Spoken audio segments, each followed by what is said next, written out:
Sultan Syahrir adalah salah satu tokoh pendiri bangsa yang memiliki peran penting dalam sejarah berdirinya Republik Indonesia.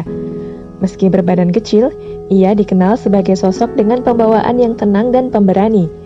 Bung Kecil yang berperan besar, itulah julukan yang diberikan majalah Tempo dalam edisi khusus 100 tahun Syahrir. Kontribusi Syahrir sedemikian penting dan besar dalam proses kemerdekaan Republik Indonesia. Sayangnya, lika-liku perjuangannya membawa tokoh ini pada akhir hidup yang tragis. Mari kita telusuri peran besar dan pemikiran-pemikiran jenius Sultan Syahrir agar kita tak lupa pada jejak sejarah para pendiri bangsa ini.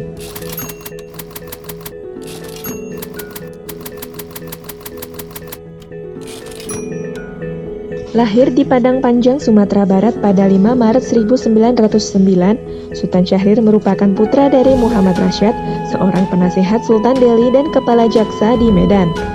Keluarga Syahrir merupakan keluarga terpandang. Syahrir tumbuh besar di kota Medan yang kala itu penuh dengan kondisi kemelaratan kaum pekerja atau kuli, akibat eksploitasi dari sistem kapitalisme kolonial. Suasana ini akrab di kehidupan Syahrir sejak kecil. Di usia 4 tahun, Syahrir mengikuti ayahnya untuk tinggal di Delhi, sehingga masa kecilnya juga dihabiskan di tempat itu. Syahrir kecil banyak mengisi waktunya dengan membaca buku karya berbagai pengarang terkenal, mulai Don Quixote, Karl Marx, hingga Baron van Munchausen. Kegemarannya membaca buku membuat ratusan buku serta novel anak-anak berbahasa Belanda habis ia baca. Ia juga gemar bermain biola dan menghibur orang-orang kulit putih di hotel-hotel seperti di Hotel de Boer di Medan. Syahrir menjadi anak yang berprestasi saat mengenyam pendidikan di sekolah menengah. Itulah mengapa ia mampu melanjutkan sekolah di AMS Bandung pada tahun 1926.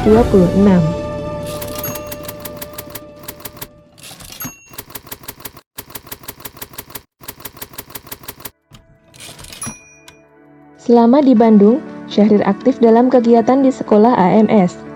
Dia mengikuti kelompok seni Himpunan Teater Mahasiswa Indonesia bernama Batovis. Perannya dalam kelompok ini sangat banyak, mulai sebagai sutradara, penulis naskah skenario, hingga aktor. Di luar itu, Sultan Syahrir juga mengikuti sebuah perkumpulan yang memiliki gagasan untuk mendorong kesatuan nasional Indonesia dengan berbagai upayanya, yaitu Young Indonesia. Ia pun sempat menjadi pemimpin rapat dalam perhimpunan tersebut. Sepak terjang Syahrir di berbagai organisasi tersebut membuat Syahrir dikenal luas oleh berbagai kalangan di Bandung. Ini karena dia juga merupakan pimpinan redaksi dari majalah yang digerakkan oleh Young Indonesia. Bersama kawan-kawannya di perhimpunan tersebut, Syahrir membentuk sekolah bernama Cahya Fox University yang menyediakan pendidikan kalangan ekonomi menengah ke bawah, diantaranya adalah kuli, petani, para pekerja, hingga puluhan wanita dan orang tua yang umurnya di atas 40 tahun. Syahrir ikut menyumbang dana dengan menyetor honornya saat tampil di teater Batovis. Young Indonesia juga sering menggelar diskusi di AMS bersama dengan kelompok studi belajar Patria Saintifik. Pada 1928, Kongres Pemuda Sehindia kedua berlangsung di Batavia. Perwakilan dari Young Indonesia ikut ke dalam kongres tersebut dan terlibat dalam deklarasi Sumpah Pemuda di Batavia.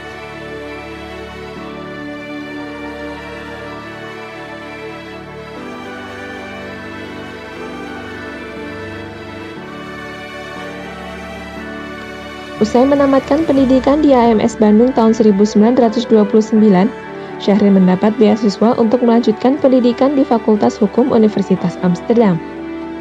Selama kuliah di Belanda, Syahrir tidak menemukan pembeda antara warga negeri penjajah dan warga yang dijajah. Syahrir pun bersemangat menjalani harinya di universitas. Ia menjalin kontak dengan mahasiswa-mahasiswa lain dari Indonesia. Tak hanya itu, Syahrir juga memperluas pergaulannya dengan mahasiswa-mahasiswa Belanda atas dasar persamaan derajat dan menjalin persahabatan tanpa membedakan ras. Saat berkuliah di Amsterdam inilah, Syahrir bertemu dengan Muhammad Hatta yang sudah tinggal di sana selama 8 tahun. Saat itu, Hatta bersekolah bisnis di Rotterdam.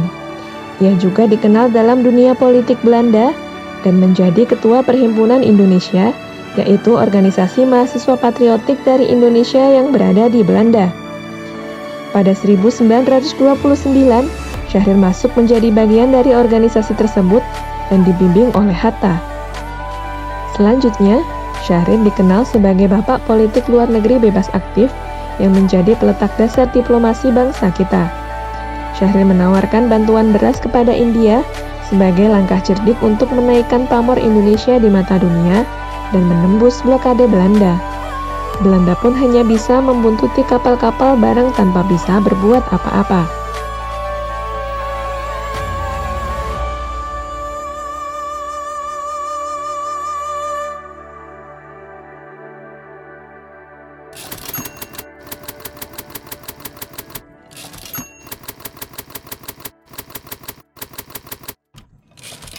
Syahrir juga berperan penting dalam proses deklarasi kemerdekaan Indonesia. Syahrir masuk dalam 10 orang penggagas pendirian Himpunan Pemuda Nasionalis Young Indonesia, yaitu perhimpunan yang berubah nama menjadi Pemuda Indonesia. Organisasi inilah yang kelak menyelenggarakan Kongres Pemuda Indonesia, Kongres monumental yang mencetus Sumpah Pemuda pada tahun 1928. Pada 14 Agustus 1945, ia mendesak Hatta agar proklamasi kemerdekaan segera dilaksanakan. Syahrir juga mendorong Hatta dengan alasan Jepang telah menyerah pada sekutu dan berita tersebut telah menyebar. Saat itu, Hatta tak yakin atas desakan tersebut dan justru membawa Syahrir ke rumah Soekarno untuk membicarakan tuntutannya itu lebih lanjut. Soekarno dan Hatta ragu apakah Jepang benar-benar telah menyerah kepada sekutu. Mereka pun khawatir jika langkah yang diusulkan Syahrir dilakukan tergesa-gesa justru akan memancing Jepang untuk bertindak di luar dugaan. Soekarno dan Hatta berpendapat bahwa pernyataan kemerdekaan harus dikeluarkan oleh Panitia Persiapan Kemerdekaan Indonesia atau PPKI yang akan melangsungkan sidang peresmian pada tanggal 18 Agustus 1945. Akhirnya, Soekarno tetap dengan keputusan menunggu diselenggarakannya sidang PPKI. Penculikan Soekarno dan Hatta pun terjadi. Sekelompok pemuda membawa kedua tokoh tersebut ke Rengas Dengklok pada malam hari 16 Agustus 1945, tepatnya di rumah Chow Ki Siong. Soekarno dan Hatta akhirnya setuju untuk memproklamasikan kemerdekaan Indonesia keesokan harinya. Mereka pun secara musyawarah menyiapkan naskah proklamasi kemerdekaan Indonesia. Proklamasi kemerdekaan Indonesia menjadi titik penting dalam perjalanan politik Syahrir. Pada 25 Oktober 1945, Syahrir diterima menjadi salah seorang anggota Komite Nasional Indonesia Pusat, sekaligus menjadi Ketua Badan Pekerja KNIP dengan wakilnya Amir Syarifuddin. Prestasi Syahrir dalam KNIP adalah memahami secara mendalam masalah negara Republik Indonesia yang baru lahir dan mengetahui apa saja yang harus dilakukan.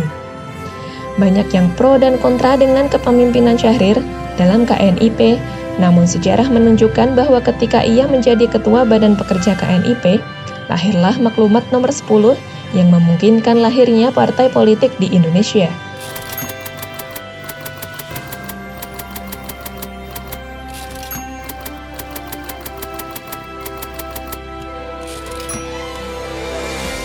Syahrir merupakan diplomat ulung yang cerdik.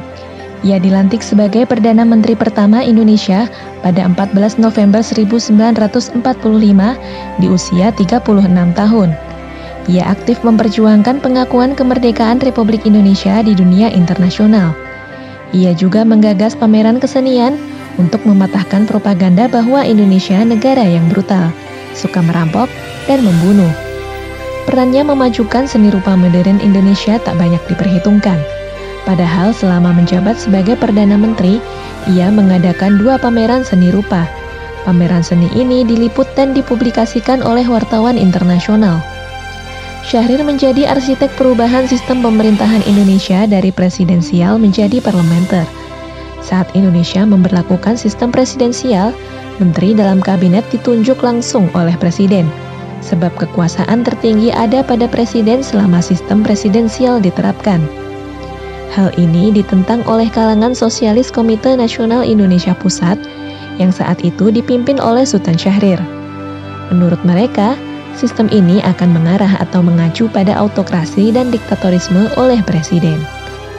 Oleh karena itu, Syahrir mendorong perubahan sistem pemerintahan Indonesia dari presidensial menjadi parlementer. Menurut Syahrir, sistem parlementer sangat mendukung untuk berjalannya demokrasi di Indonesia dengan semboyan dari rakyat, oleh rakyat, dan untuk rakyat.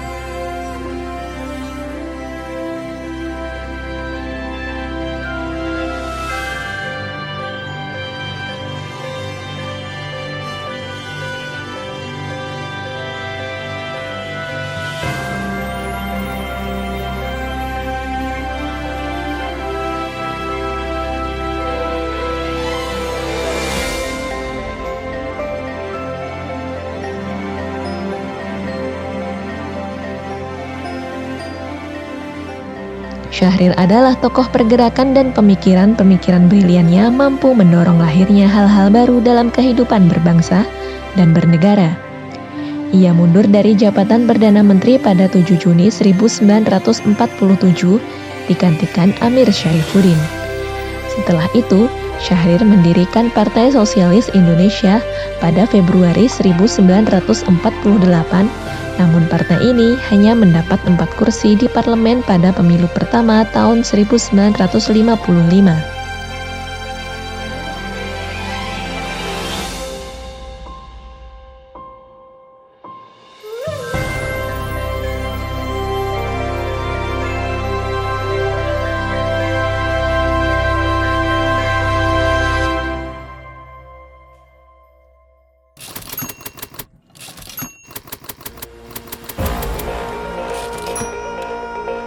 Triumvirat Revolusi Kemerdekaan Republik Indonesia.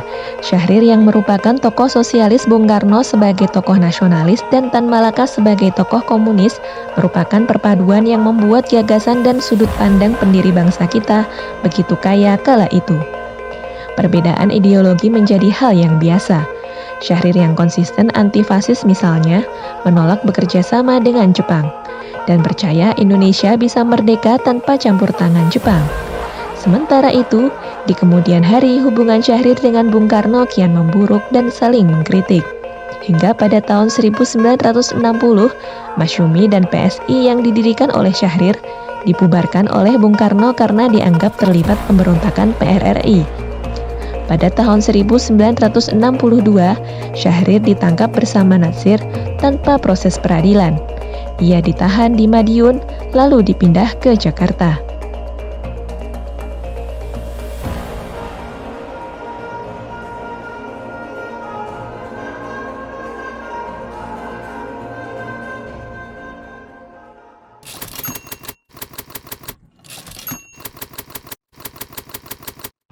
Perjuangan Syahrir berakhir tragis. Pada 1934 hingga 1942, Syahrir diasingkan oleh rezim kolonial Belanda di Bovendigul, Banda Neira, Sukabumi. Itu semua akibat kegiatan politik Syahrir di PNI Baru bersama Hatta dan sejumlah kawan mereka.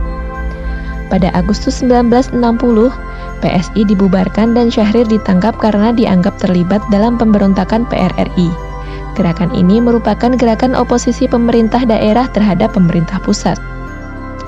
2 tahun kemudian, Syahrir ditangkap di rumahnya. Bersama para tahanan politik lain, Syahrir ditempatkan di sebuah rumah di Kebayoran Baru, Jakarta Selatan. 3 bulan kemudian, ia dipindahkan ke Madiun, Jawa Timur. Setelah itu, dipindahkan lagi ke RSPAD Gatot Subroto, Jakarta karena mengalami stroke. Setelah membaik, dipindahkan ke penjara di Jalan Keagungan, Jakarta. Lalu pada Februari 1965, dipindahkan lagi ke RTM Budi Utomo, tempatnya mengalami stroke untuk kedua kalinya. Setelah 7 tahun, akhirnya pemerintah mengizinkan Syahrir berobat di Zurich, Swiss, hingga ia tutup usia di sana pada 9 April 1966.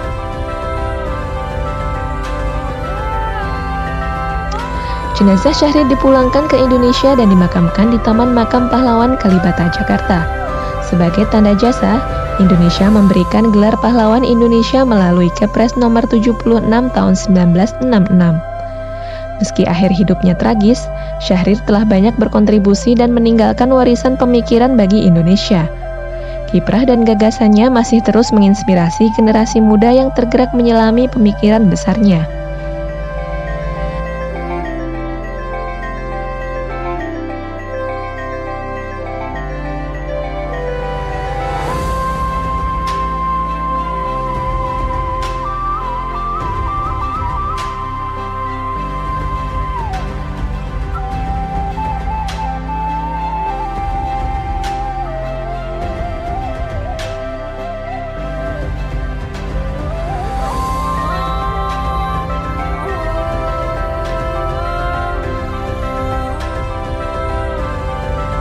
Sultan Syahrir sebagai tokoh intelektual muda memiliki pemikiran yang maju pada zamannya. Kompatriot Hatta yang menganggap ide multipartai ini menjadi teladan seorang pemuda yang revolusioner. Gagasannya masih relevan untuk kita pelajari kembali dan menjadi pembelajaran bagi kita. Ikuti terus tayangan channel Jenius Bangsa. Nantikan kisah-kisah tokoh jenius lainnya. Jangan lupa like, share, dan subscribe.